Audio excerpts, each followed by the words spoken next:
অলস যে একটা কি খারাপ জিনিস সেটা কাজের মধ্যেই প্রকাশ পায়। তো হ্যালো বন্ধুরা, আসসালামু আলাইকুম। আশা করি সবাই ভালো আছেন। আজকে কিছু রেসিপি ভিডিও নিয়ে চলে আসলাম। ইসমানুর রেসিপিতে আপনাদের স্বাগতম। এখানে আমি মুরগির মাংস রান্না করব। তো এর মধ্যে 1 চামচ মরিচের গুঁড়া, 1 চামচ হলুদের গুঁড়া, 1 চামচ ধনিয়ার গুঁড়া এবং 1 চামচ লবণ, এগুলো দিয়ে ভালো করে মাখিয়ে নেব। তারপরে অল্প পরিমাণে সরিষার তেল দিয়ে দিলাম। এখন আধা ঘন্টা এটা রেখে দেবো রেস্টে। তারপর চুলাতে চলে গেলাম। এখন এর মধ্যে সয়াবিন তেল দিলাম পরিমাণ মতো।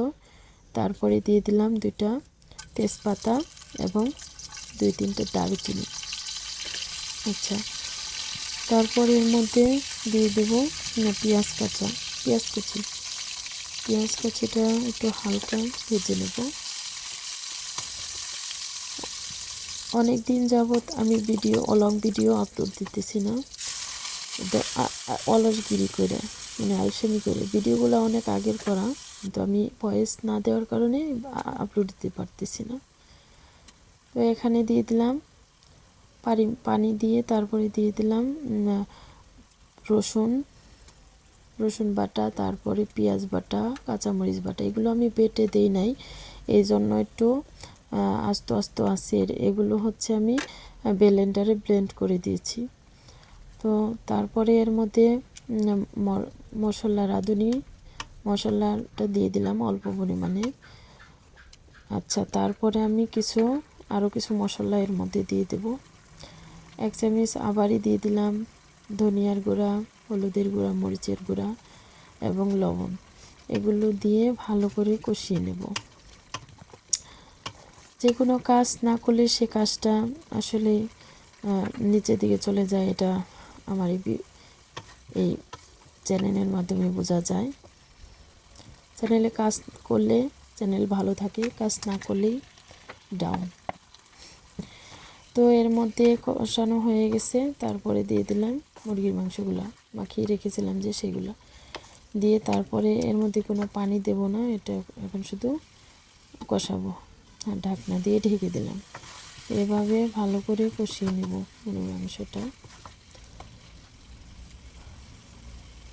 যে কোনো কাজ যদি মনোযোগ দিয়ে করা হয়, কাজটা খুব তাড়াতাড়ি করা যায়। দিয়ে দিলাম আস্ত 4-5টা কাঁচামরিচ এবং একটা আস্ত রসুন। যে কোনো মুরগির মাংস, হাঁসের মাংস, গরুর মাংসর মধ্যে আস্ত রসুন দিলে তরকারির স্বাদটা অন্যরকম হয়। এর মধ্যে আরও কিছু দিয়ে দিলাম এলাচ দিতে আমার মনে ছিল না, এটা এর জন্য পরে দিয়ে দিয়েছি। তারপরে দিয়ে দিলাম 2 চামচ জিরার গুঁড়া। এটা অনেক সময় আমি রান্নার শেষে দিই, এখন আমি কষানোর সময় দিলাম। রান্না একটা শিল্প, যে যেরকম করে পারে সেরকম রান্না করে। আমি অনেক দিন পর ভয়েস দিতেছি, হয়তো আমার ভয়েসে অনেক সমস্যা হতে পারে, কোনো ভুলভাল বলতে পারি। তো কোনো ভুলভাল বললে প্লিজ ক্ষমার দৃষ্টিতে দেখবেন। এর কষানো হয়ে গেছে। তারপর এর মধ্যে দিয়ে দিলাম অল্প পরিমাণে পানি, বেশি দেব না, মানে পরিমাণ মতোই দিয়ে দিলাম। আচ্ছা, তারপরে ঢাকনা দিয়ে ঢেকে এটাকে ভালো করে রান্না করে নেব। 10 মিনিটের মতো রান্না করে নিলে হয়ে যাবে। আচ্ছা, এর মধ্যে বলে রাখি, আমি অনেক দিন যাবৎ ইউটিউবে ভিডিও দিচ্ছি না, ফেসবুক পেজেও ভিডিও দিচ্ছি না। আমার এর মাঝখানে পরীক্ষা হলো, তার মাঝখানে আবার আমি অসুস্থ ছিলাম। তো আবার অনেক সময় অলসগিরি করেও কাজ করি না। আসলে অলসগিরি করে কাজ করলে কোনো কাজে উন্নতি হয় না। তো দোয়া করবেন এখন থেকে যেন আমি সুস্থ সবল হয়ে আস্তে আস্তে ভিডিওতে কাজ করতে পারি। তো ভালো থাকবেন। ভিডিওটি ভালো লাগলে আমার পাশেই থাকবেন। আমি যেন কাজের উৎসাহ দেওয়ার জন্য আমার পাশেই থাকবেন। ভিডিওটি ভালো লাগলে লাইক, কমেন্ট, শেয়ার করবেন।